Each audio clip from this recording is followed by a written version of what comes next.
You guys are the power pack, so we got to set the bar like pretty high here. How I see this going, I mean, Javeria, Mitch, we chatted a little earlier about it. Let's just continue the conversations we were having. Really, spicier the better, I think. Speaking of spicy, did you guys see that the founder of YC tweeted something today, and it was like, "Is GTM the new sales?" Is that like blowing up your LinkedIn feed?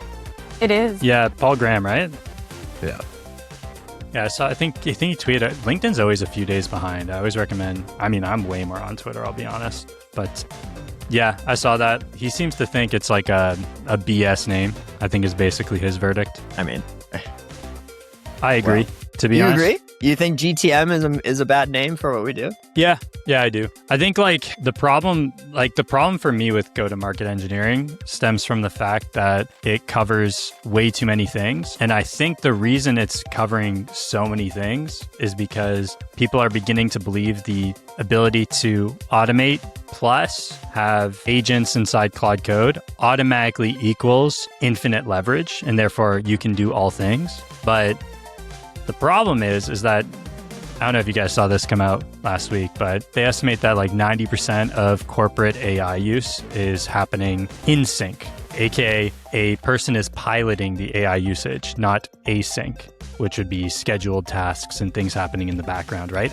More like an automated factory as opposed to a production line with people in it, right? And so the fundamental gap to me, as like, if you reflect on the fact that there's all these things they expect go-to-market engineering to cover, could be customer success, inside the CRM, outbound, ads, content, you name it. Run a podcast for us. It's that they think that AI is so intelligent and creative that it can take what you know and amplify across all of these vectors. But the reality is that any given person and decision-making power is a finite resource, and judgment and taste are finite resources down to the individual. You can only have so much skill and so much experience. Therefore, I think go-to-market is a silly name for covering so many things. And if we would just narrow the narrative of what it is, I think we would have a lot more clear hiring in go-to-market, agency hiring in go-to-market to desirable outcomes. But yeah, I think like trying to shove too many things in a box is always a bad idea. I feel like we were just talking about this, Javeria, like yesterday. Maybe this is contrarian. I don't know. No, I agree. I mean, GTM as a role has expanded a lot. And I was watching, I think, a video. I forgot about which company the CRO was from. And she was mentioning that GTM has more than 10 roles under the title right now. And I kind of agree with that because it started with something else. And then with AI and new things coming up and having the capability to create a lot of other things, it's like there should have been more roles created. But because there were not, a lot of different tasks added to the roles that already existed. And GTM engineering being one of those roles that it absorbed a lot of different things. And as you said, Mitchell, that if a person is kind of capable of maybe building an AI agent, it doesn't mean that they are going to be good at what GTM is at its core, because it's more about understanding business and strategy than being able to technically wire things together. So yeah, I kind of agree with this. You think the pinnacle of being a go-to-market engineer or GTME or GTM, whatever, it's still strategy rather than like technical chops though? It is a part of it. And I mean, being technical is good. But if you don't have the idea about a strategy and you don't understand, like, for example, you're really good at technical things based on how, like, the times I've talked to you and the kind of projects that you showed me, whether in cargo cohorts or otherwise. What I think is a technical person is good at doing their technical job really well if they understand business as like to its core as well. Otherwise, they won't be able to build things together. But yeah, maybe I'm wrong. Feel free to share your idea with me. Yeah, I think the one gap I would put in your kind of take on things is that it's not necessarily like it's the problem. I think really stems from like lack of clarity on what the desired outcomes are from the role. That's what I would say. And so where that falls apart, and you'll even see, I think Benjamin Holy made a pretty long form post about this, and I think he has some great takes on what it is to be inside an organization as a go-to-market engineer. Plus, I'm sure through many sales conversations with prospects, I'm sure you guys have heard all the horror stories imaginable from using Artisan happy to throw them under the bus, unfortunately, or hiring internally and being like, we actually just couldn't measure what the hell he was supposed to be doing, right? And so what Benjamin went on to say was, the next time I hold a go-to-market role, I will do everything in my power not to help non-technical people be uplifted within the organization because there's no way to measure the value of that output. And that stems from people thinking go-to-market engineer, technical ability plus sales ability automatically equates leverage across all organizational vectors, which does not make sense. I think we are not at peak go-to-market engineering. And you said strategy. I would actually dial it back to judgment because I think strategy is a term we fall in love with because we're doing like a lot of marketing motions. But that's not everything that is covered in go-to-market engineering, unfortunately. It makes zero sense to me. Instead, people are shoving Claude Code as a requirement into their job postings, but what they should be focused on is figuring out like what is the outcome you want from a go-to-market engineer, and then who's the person with the best judgment I can pull into that role, judgment over this narrowed priority domain, whether that is go-to-market strategy from a customer success point of view, whether it's inside the CRM and how we operate there, or external, going outbound, creating demand generation, creating demand capture vehicles, etc. It's all judgment. And people should be focused on training their judgment in the slice that they care about, because that's what will help them stand out to the right organization, whether you're an agency provider or an individual contributor that wants to work for a company. Garrett, do you call yourself a GTME? It's complicated. Legally, I'm a managing member and founder, but I think for simplicity's sake, I call myself a GTME, but it's probably just like a go-to-market advisor. I don't really think like too much about like whether the title that we all have like coined for this set of skills is like worthwhile or like fitting of like the role. For me, it's like, can Garrett, Mitchell, and co like figure out how to add like a ton of value in a bunch of different ways? And like, I don't really need like a title to do that. I just need to make sure that my agency and my abilities are like properly marketed and like people know that I'm the go-to guy. But I do think there's definitely like such breadth to the role right now. And a lot of that is like, there's people that I think historically wouldn't have been considered GTMEs per se, that because they are more confident with Claude Code now, they're, hey, I'm a GTME, I'm building cool stuff in Claude Code. And so I think it's an interesting like time. How's my audio coming through, by the way? Am I choppy or? You're great. It's okay. Sound marvelous. Music to the ears. I can't tell. I think the Wi-Fi is like not great on my end. But regardless, I think like with this year's, I'm planning on actually commissioning the next go-to-market engineering survey like a little bit earlier, and I want to be super dialed in on like what we actually want to discern and find out, both for folks looking to get into the category as well as for those that are hiring. But definitely trying to figure out like how are people compensated, how are they tracked, and what are the benchmarks that they need to hit to be like a top tier GTME? Because a lot of this can be, hey, I spend $1 bazillion in tokens, or hey, I send $1 bazillion emails. What actually is the metric that matters? Is it return on spend? Is it just pipeline generated? Is it number of hours saved per sales rep? There's a lot of floating, I think, like cross-functional difficulty that we have in tracking this role, or what people think this role is, and ultimately makes it very difficult to discern like what, versus us saying what is a top tier account executive versus a bottom tier account executive. And so there are different flavors of these people and their skill sets. Completely agree. I think that points to peak go-to-market engineering having not arrived yet. And the reason for that is because if people don't understand the KPIs that they occupy, how can they relentlessly pursue peak, right? How can you peak at anything you don't fully grasp? For me, I think it needs to be broken up into more titles, or I think we're seeing like a lot of forward deployed engineers come out now as like the new emergent role. I think there's something to be said about a lot of crossover there, but I think the more clarity you have, the less we'll see. Like you said, I can build cool things, so I'm a go-to-market engineer. There's a huge difference between cool and valuable. And valuable is only grounded in from the perspective of what the business's needs are. Like what is valuable to a growth stage SaaS versus an equipment manufacturer or something like that is so different. Like if you've ever sold to like equipment manufacturers or logistics companies, like a simple change to like an ERP automation, like sync up, is like, my God, that's like $1 million value.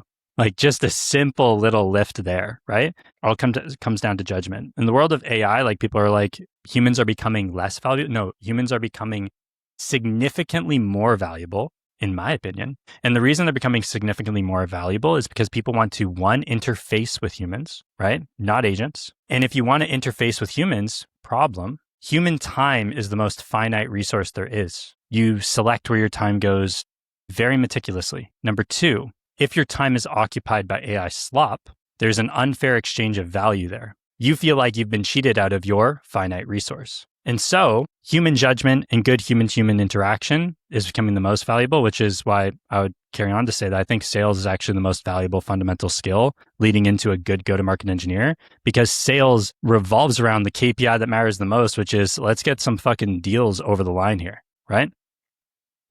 That would be my take. I mean, yeah, I think you're right. What we did is, what I do is I take like the big data and agentic revops projects now. And like some of these deals come to me and they're like, okay, we need to build a CRM from scratch. And I'm like, okay, what is your ERP? What does your data look like? And they're like, yeah, here, like share the screen, sign the NDA, boom.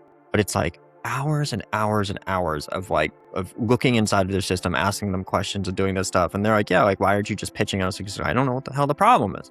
But I don't think like if you're able to ask your questions correctly in the right order to hit the right notes, I don't think that you can provide a good solution to a core problem.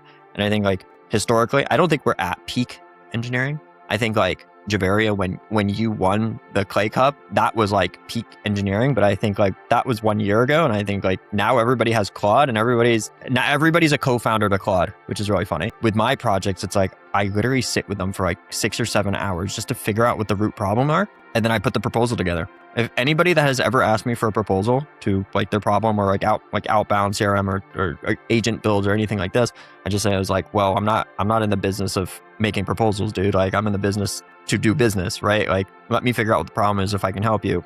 And I just learned this somewhere online like a long time ago.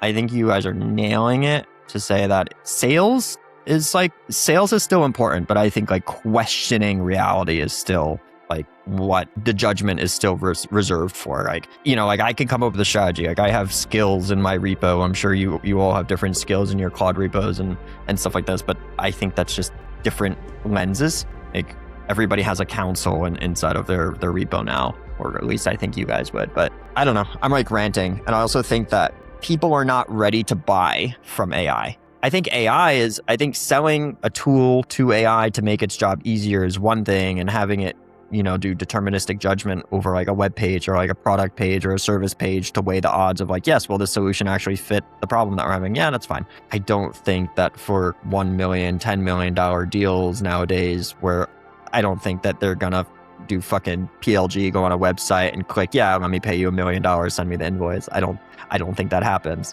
I mean, maybe Artisan can prove me wrong, but I don't think so. Like, could you imagine SpaceX selecting their humidification system for their new chip factory off of just like an AI agent being like, yes, boss, this is the one? I think reasoning stands to differ. I think you can use AI, and I use it. I use reasoning models to be able to say, yes, like based on my priority matrix of solving problem 1, 2, and 3, damn, he's gone. Based on problem solving like 1, 2, and 3, this would be the top 3 models or, tools that would recommend, right? Like Claude, Clay, Cargo, whatever, or AC number 1, AC number 2, whatever. I mean, yeah, it can be used as a decision-making assistant, right? I use it for more or less like edge case mapping. What I'm saying is like, you're not going to be like, agent, great, go proceed with a contract for that humidification system. No. Yeah, it's like you have like in the legal department, like we're working with some like lawyers and things like that. Like they are still required to check that those contracts are printed in the right way and that the signatures are valid and to QA everything. I think that in our sector, I think that a lot of people just throw spaghetti at the wall and just hope it sticks because they're blindly trusting the tool. I think that's a whole issue by itself. Does Claude manage you or do you manage Claude? That's something I ask my team all the time. All the time.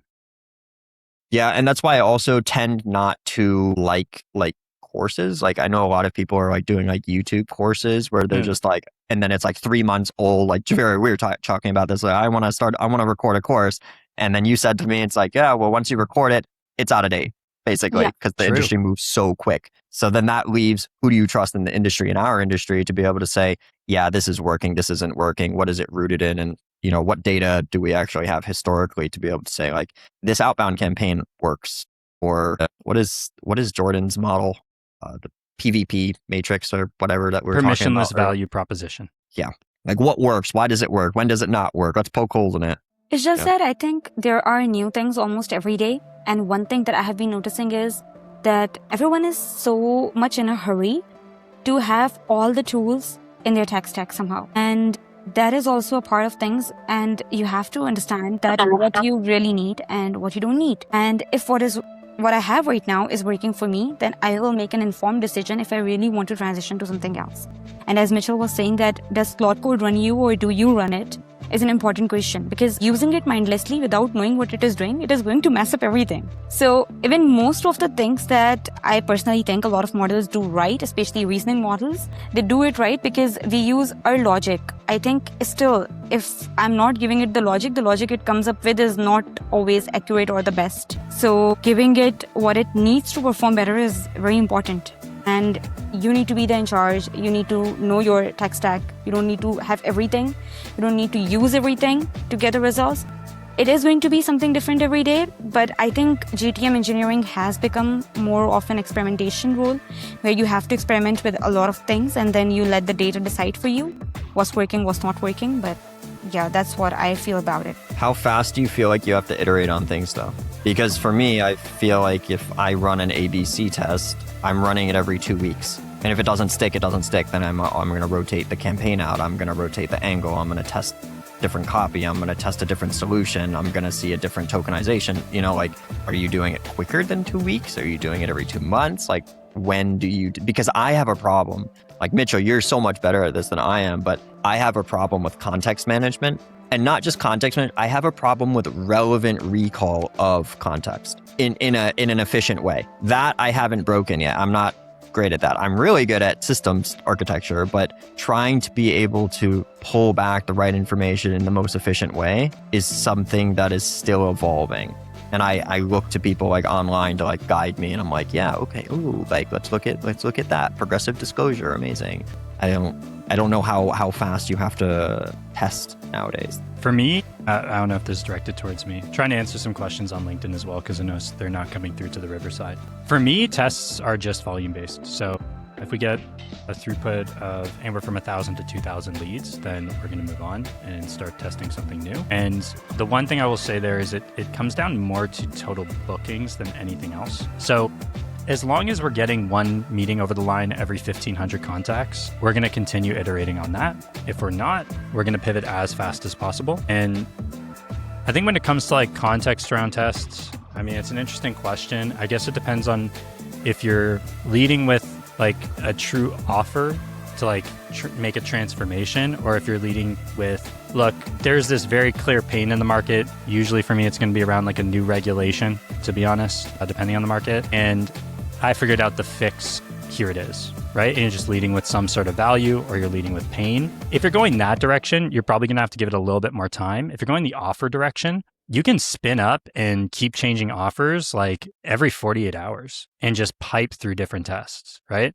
And then once you find the one that's hitting like that minimum benchmark, building on it is usually pretty simple, right? Like I'm going to start with something that makes you money. Always. If not, it's going to be something that avoids the government repercussions, right? That would be number 2, like avoids massive pain that will destroy your business, which is ultimately a money issue. And then it's filtering down to language. How can I make this more about them? You'll see this across my YouTube. It's a fairly similar system we've run over the last like 3 years, and we haven't changed that. And I would actually give pushback on this idea that things are evolving too fast.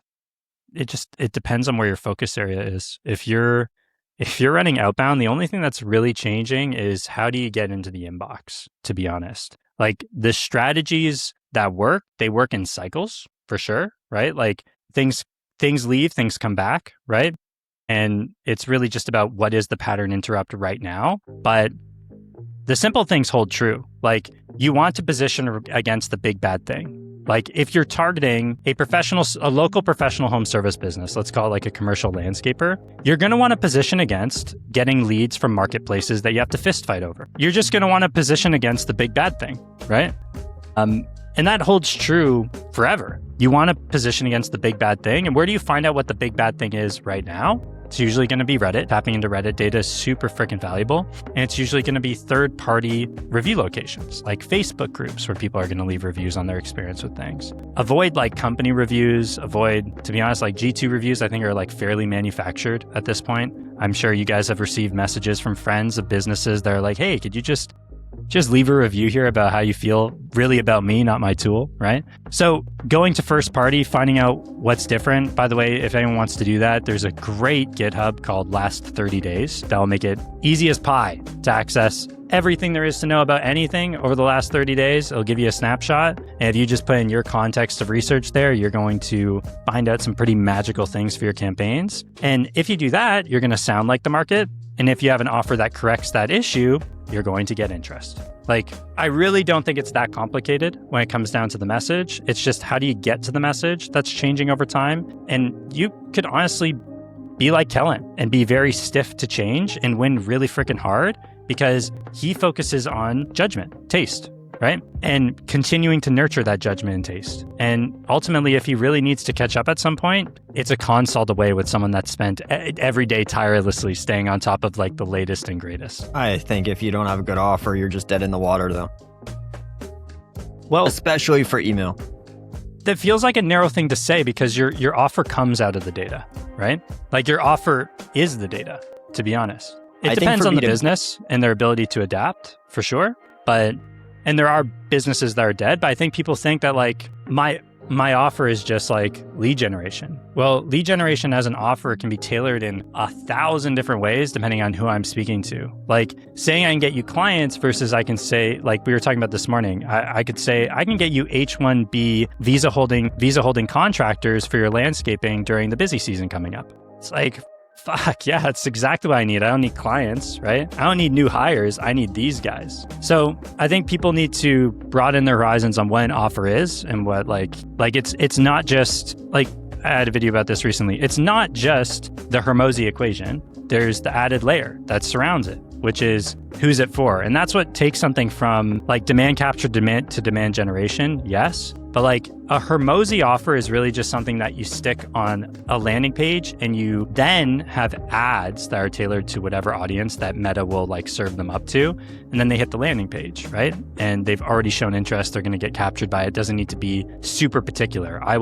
My setters will get you 10 to 20 leads in the next 3 weeks or your money back. And that offer is going to crush through ads. But email is a different ball game. It's one-to-one. You're putting your reputation on the line to a degree. You're putting your business's reputation on the line to a degree. And to stand out in a sea of 400 emails a day hitting these guys, you're going to have to be a little bit more demand capture, especially to break through that trust barrier that exists because there's no face associated with it like there is with an ad.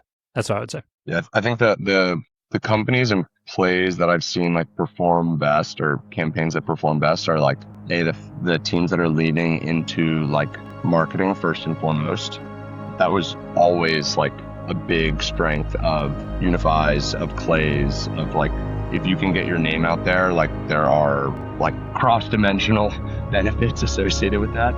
And so I think a lot of that comes through when you see like a trusted name in your inbox. Email is also like to some extent a awareness game. And then on top of that, like I think that staying current, like sure, I think right now there's definitely a perception that things are moving faster. And I think things are moving faster, but the basics of things that you need to do like are not changing. You still need to make sure that variables are normalized, that you identify the primary current job of someone, that you warm inboxes appropriately, that you're tracking performance. That stuff like can be sped up potentially, but like you need to make sure that these systems work. And I think the onus is honestly more on individuals now than it was prior, where a lot of these things are delivered to you as software and in some type of commoditized platform.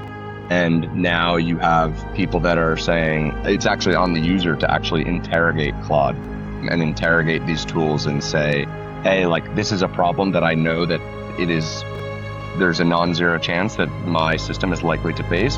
What are we doing about this? And you need to really like make sure that you uncover things that you might be missing otherwise. And I've like written about this a bunch, but like silent failures is like a really, really big issue now for people just trying to do stuff in Claude Code. And so figuring out how to monitor all of that, especially as I've moved more and more of my workflows off of Clay and into Claude Code, has been challenging and like a really interesting problem. So I think that is definitely like figuring out how to make your brand more recognized and or pick like the right angle, like that offer, but also for people that are, claiming that they can just like build stuff. I think there's a lot of like post-college grads that are like, oh yeah, check out this website I built. And it's like, that's great, but do you actually have like a fundamental understanding of like each composable module that goes into like whatever equation you're trying to solve? And if you don't, then you're going to end up spending $1 billion on some dog crap data vendor. You're going to end up emailing a bunch of people that left their jobs. You're going to end up not moving people's contacts from the company that they're currently at and associating them with the new company that they work at. So there's a lot of small pieces that I think will slip through the cracks. And those are the areas, honestly, where like the true colors show when I think about like how to evaluate people, even that like I want to work with or hire, is almost like a lot of this stuff can be answered with AI now. So some of my interview questions have just been like, what are the strangest problems you've run into while you're working with Clay? Like, tell me about like a classic problem where Clay is not actually like fitting for you. And if someone says like, hey, I wish I could like run multiple validation vendors instead of choosing one, or like I run into like a cell size limit.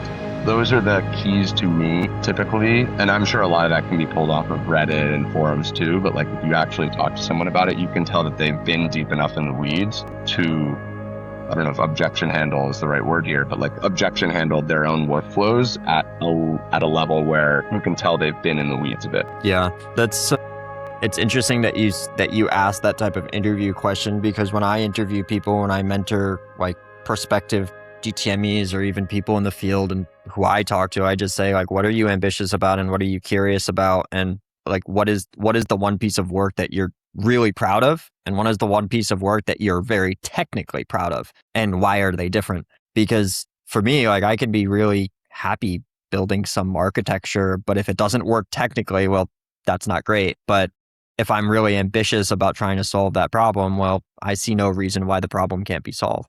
And I think there are a lot of people also on the completely other end of this, Garrett. Like I think that the people that you hire and that you talk to are different than the ones that I coach and mentor. I think there's a lot of people on the supply side of the market, not in this room, that are chasing this like invisible $10,000 a month goal just because it looks shiny, which I think is also a big problem of like what's going on.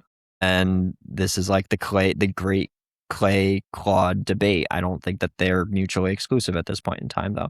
I think there's a lot of people that we all know cannot actually do either one of them. That's odd. I think there's only like 10% of the market that actually knows what the fuck they're talking about. There are people. I hope I'm one of them. I can't even think of who you're talking about. There are people that teach courses that I know don't know how to use Clay. Ooh. Yeah. I see what you're saying. How does that make you feel, Garrett? I think I might have a hint here of what's. It's like I don't like tie my sense of like pride or worth to like other people being like charlatans and like pretending to be something that they're not. I think that this is objectively like I think it's like difficult. Like it's hard for me to conceptualize like what would have happened with my career if I had stayed in finance, and like how people who come from finance like are able to evolve and do like other things. But it's been really interesting to see like this like Clay like learning curve. I remember I pretty much like berated everyone in GTM Cafe to like help me get from 60% to what I imagine now is close to like 90, 99, 95% proficiency. But I think, I think that testimonials and like real results of like real people are what matter. And that is like what is going to speak for people's reputation. And I think there's, I think a lot of the courses in general, it's like you can't really cheat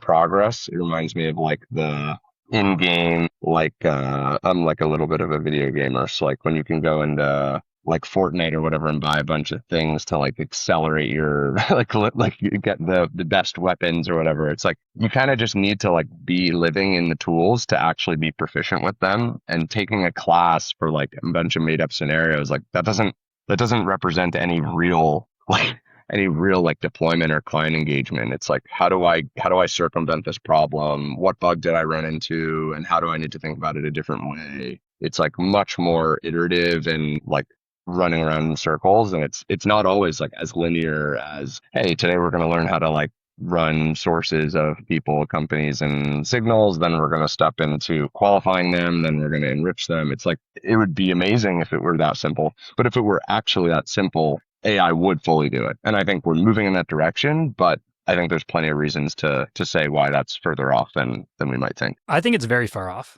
but I'd like to ask you guys, and maybe this will be beneficial for people. You mentioned your proficiency in Clay, moving up to 90, 95%.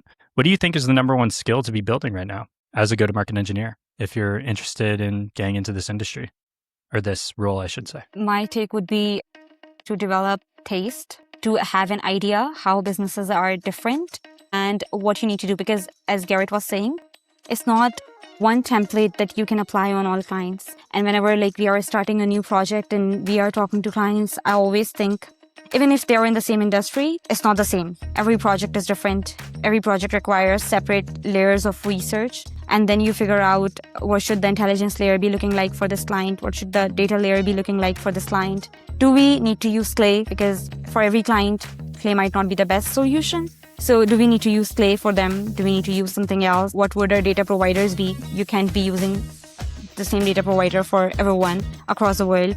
Then for signals as well, because I think a lot of people talk about very few signals, but for every industry, it's different.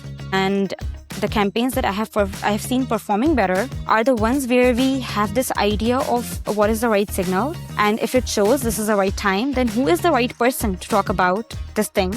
And then what is the right message for that person? So yeah, it's not linear. I agree with that. And I think there are a lot of layers and it's different. So if anyone is willing to be a GTM engineer, they need to understand this. I usually recommend everyone to go ahead and read some case studies, to talk to GTM engineers who have been building these systems for companies and see what they have been doing. I usually just connect with GTM engineers from different companies just to understand what they are doing, to learn from their experiences, because there is no book, no course that can teach you everything about GTM engineering. And every person that you meet in this space who has been doing great, they will have something unique that you can learn from them. So that should be there. Yeah, it's exposure, 100%. That's like, you just need to get as much exposure as possible. Reps. Every single month, like I update pretty much all of my documents to like account for like a new thing, whether it's like a new data tool that I think is better, or like a new ordering of like how, like the ordering of things in the waterfall. Maybe it's like a new repo that Mitchell has posted in GTM Cafe that I need to like integrate in some capacity in some of my projects. I think I remember when I was like spending whatever, probably like $2,000 a month on like Clay for like each of my clients, and Kellen or someone was like, dude, like you got to stop using Clay credits. Like you got to figure out how to use Lead Magic. You got to use Serper.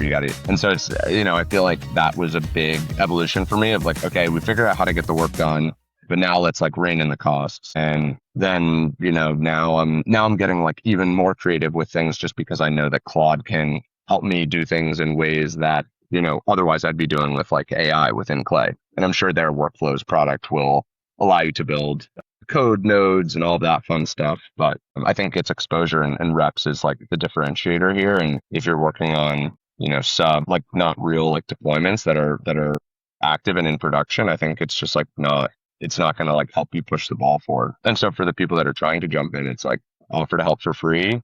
And that's what I did for like a bunch of friends when I got started. Even like post Unify, I was like, I need to figure out how to use Clay if everyone's like raving about it.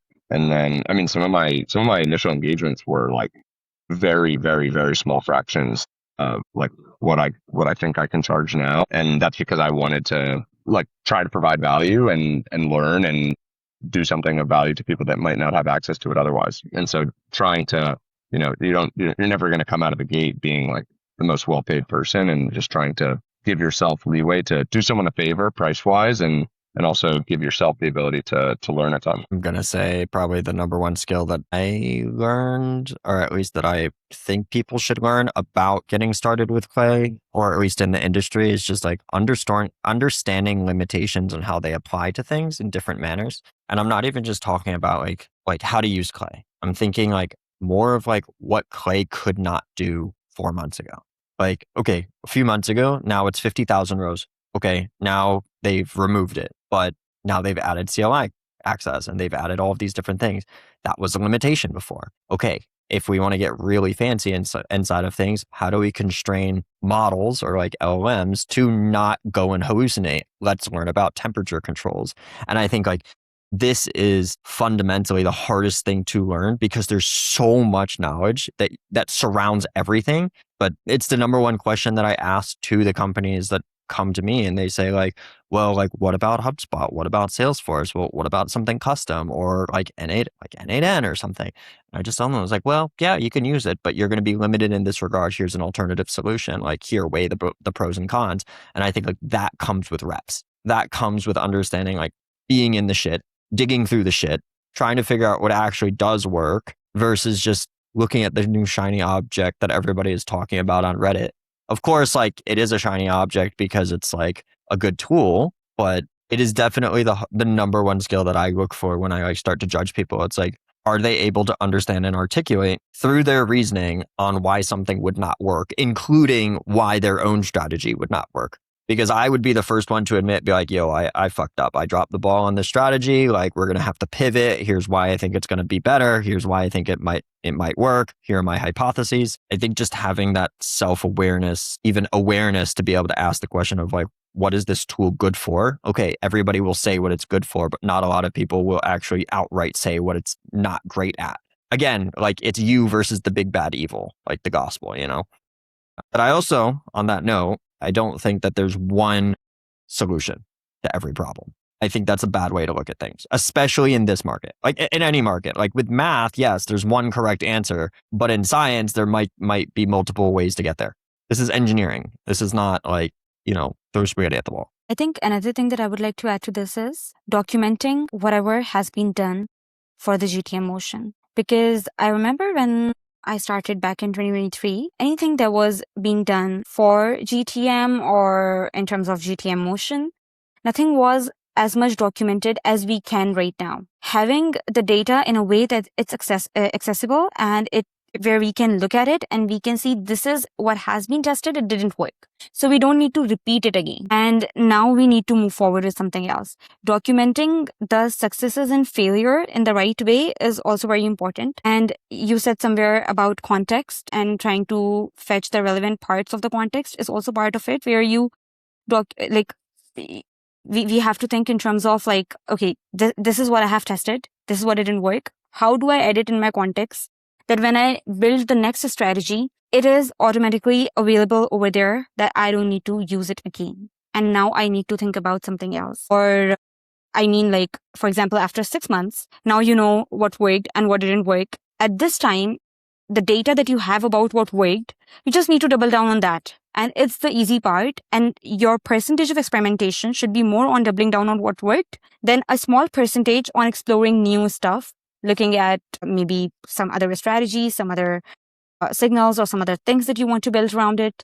But proper documentation of the GTM motion is important. I think all of these hint at like reps. And I think everyone's answer is pretty similar, to be honest, like judgment. I think what I was trying to go is a layer deeper and try to understand like what skill is the best skill to learn to begin training that judgment. I think, Spencer, you were saying like there's just so much to know when it comes to, you know, AI temperatures. You have, you know, progressive disclosure that needs to be put in place. You need to have observability to audit the pathway that the agent took and understand why it's being an idiot and at any given moment. And then you have to have, you know, loops at the end of it, right? You have to have an evaluation framework. You have to have an agent that proves that the work was actually done. And then it needs to go back to the agent to fix any crap that it's trying to output.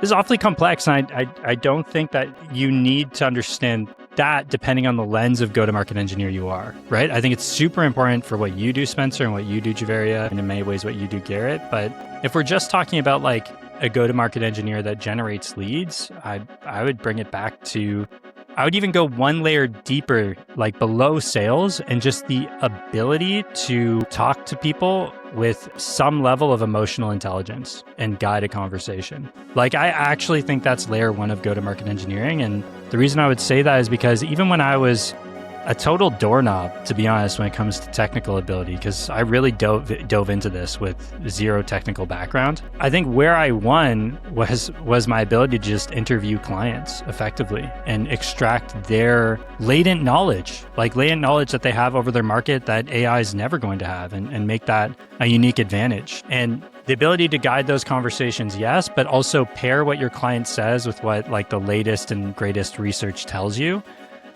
And if I were to bring this back to like how I try to test people, I think a lot of the technical is very teachable these days as a result of Claude Code being able to build whatever you can articulate well enough, at least when it comes to automation, I would say. Definitely not copy, definitely not. So for me, when I look to test people, it's far more exciting for me to be like, look, you're selling this, share your screen and show me where you're going to find information that's going to help you with your campaign without AI. Like literally just, and as you go, tell me exactly what you're thinking, right? Oh, we're targeting this. So I know that, Thomas.net's going to have a few businesses that I can go check out in that industry that are going to be super relevant, right? Oh, the directory, you're in the game for sure. Reason their way through where to find, some interesting points and then figure out like an angle, right? Just an angle. You don't have to do the copy. You don't have to do anything else, but I think if you have that skill and the ability to talk to people and really differentiate like the garbage in the research from what's actually relevant just by like, this is the hardest thing to train, like intuition, this judgment that we're talking about, this comes from the fact that like, Javeria, I don't know your background fully, but this comes from thousands of hours and hundreds of different skills that you've built, books that you've read. Like my framing for go-to-market comes from the goddamn art of war, like Sun Tzu. Like that was my original framing, right? Know thy enemy better than you know thyself, and you fear not the result of 1,000 battles, right? I was like, fuck yeah, that's marketing in a nutshell. Let's ride that wave, right? That's judgment calls that are built on so much experience. So like if I were to try to boil it down, I think it's just like talk to people, understand them, have good conversations. And then if I were to do a sub skill, the ability to just go find stuff, like find interesting shit through Google, and you'll probably win pretty hard. Again, not on your side of stuff, the technical side, which is like very CRM, like how do I save salesperson hours? How do I round robin this shit? If we're just talking about like figure out a message that turns someone on towards your product, I think that's the important part. Another thing that I would like to add to this, where Mitchell, you said that you talk to your clients asking them where they would find their ICP. There's one more thing that I do with my clients. For example, if they are going to an event, when they come back from the event, I have a call with them the very next day. And I get on that call with them and I talk to them. Okay, you met who at that event? What did they say? What did you say to them? Is it going forward? Where is it going? When is your next call? Or if they have a call with someone as per recordings, if they are comfortable sharing with me, and most of the time they are, because obviously then I will have more context into their business. And I always tell my clients, you know your business better than me. And I can never claim to know your business better than you. I can tell you that I know my GTM strategies, but I don't know your business. So I need as much source from you as possible from your business to understand it, where I need to actually understand it, to build something that's actually relevant. And the best results that I have had for my clients are for those clients who have been talking to me at least once a week, where they are sharing who they are going with. One of my clients recently booked a meeting with someone at Walmart. The same client got a response from Verso. And the reason is we connect every week and we talk about what they are seeing, where they are going, who they are meeting with.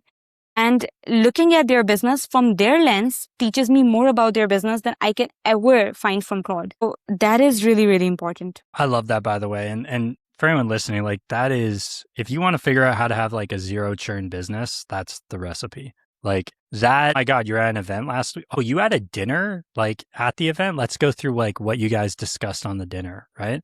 Like those little things, especially if you're like on top of it and like the very next day you're trying to extract it from them, it just blows clients away. Or like client mentions small thing and then you show up and like, you're like, you mentioned you're having a hard time going through, I had a client, they had a hard time going through like the App Store and Steam to figure out like recent game launches. And I just turned it into like a slash command literally a slash command. And they just hit the button and then all the information would just like shove into their CRM under the record. And they're like, oh my God, we can just do follow-ups now. And it's nothing crazy. It's like the simplest thing. We already have the tools. Those small things will keep clients sticking around forever, honestly, forever. I remember when I used to go to events and I sold into Marriott actually when I was in Dubai. And I was like, oh my God, the only thing I need to fucking do at this event is set up my next meeting. That's all I needed to do. Like, just go there with the conversation starter and be like, yo, we're going to walk away. And the last thing I'm going to say to this guy is going to be like, when are we talking? 2 days, 2 weeks, or 2 months? I don't want to piss you off next week when you're getting texted by like 20 other people. So like, if I text you in 2 days, 2 weeks, or 2 months, what's better for you? Because I'm not going to piss you off. I'm not going to waste my time. I don't want to waste your time. And then it's just a matter of like, yo, what's your WhatsApp? Here's the QR code. I'm going to text you right now. And then like going through that. And like, I remember I came back from that event. I was like, oh my God. But just setting that up now, I think that's a great idea. Honestly, Javeria, that's like great that you talk to them right after that.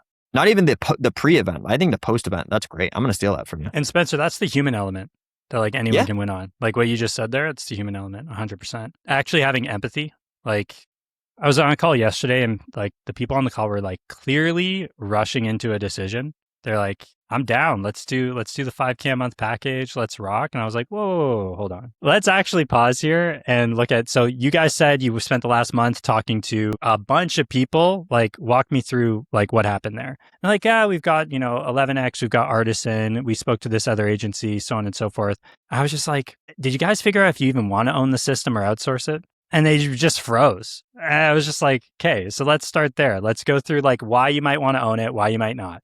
And what we settled on is like their market is so small after going through the back and forth that they really need to go heavily multi-channel. Like if they just go email, like I think it's doomed to fail, right? 100%. I was even like direct mail. And so because I don't do cold calling, I made an intro to a competitor of mine that I think is fantastic. If anyone knows them, BuzzLead. And I think that human element pays forward an insane amount. I've had people come back with referrals that never ended up working with me just because I helped them figure out what was best for them.